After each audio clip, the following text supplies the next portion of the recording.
نوع من الفضيحه طالما العقده ما فيش عقده بتقعد 23 سنه، لكن استمرار العقده 23 سنه ده فضيحه. لازم يعني بطل ابطال افريقيا ينهي هذه العقده ويحقق حتى لو انتصار مره واحده عشان تنكسر العقده وتزول. طب التعادل ده معناه ايه؟ استمرار عقده جنوب افريقيا بالنسبه للنادي الاهلي. عقده النادي الاهلي مستمره بقى لها 23 سنه، لم يفز على اي نادي في جنوب افريقيا على ملعبه. وتعالوا نشوف المباريات، يعني تعادل 9 مرات وانهزم 7 مرات على مدار كام؟ 23 سنه. حضراتكم فاكرين صن داونز وادي اورلاندو بيراميدز.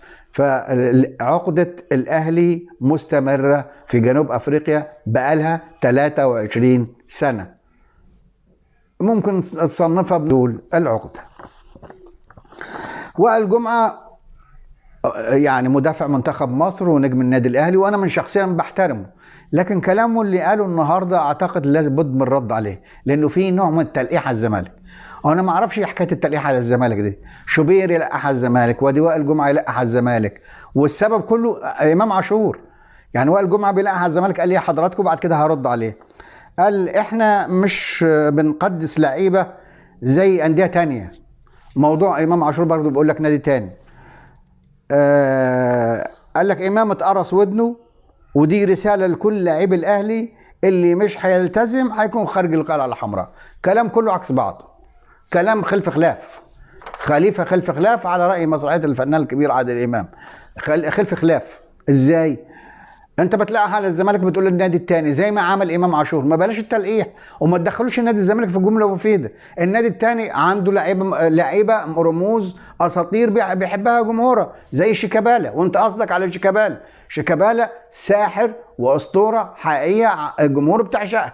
ما حدش بيختلف على قدرات شيكابالا وموهبه شيكابالا على مختلف الانديه. كل الجماهير المصريه تعشق الكره اللي بيقدمها شيكابالا. من الاخر. الحاجه الثانيه، انت بتكلم اتقرص ودنه وانه مش عارف ايه التقاليد هيخرج بره الاهلي، اللي مش هيحترم التقاليد. طب امام عاشور على فكره ما خرجش. امام عاشور ما خرجش من النادي الاهلي. امام عاشور اتعاقبه تاني يوم العقوبه اتشالت.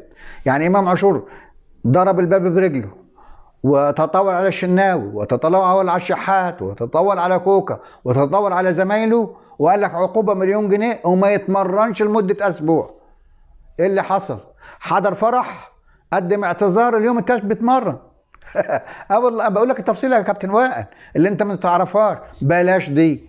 كهربا مش قلع الشورت في الامارات في كاس السوبر المصري وبصق وشتم وعلى صوته وتم ترحيله وغرامه مليون جنيه؟ لا في غرامه وهتنزل المره دي، لا اتعاقب ولا الغرامه اتدفعت ولا حاجه عمل حاجه. ما حدش يكلمني على حاجات مش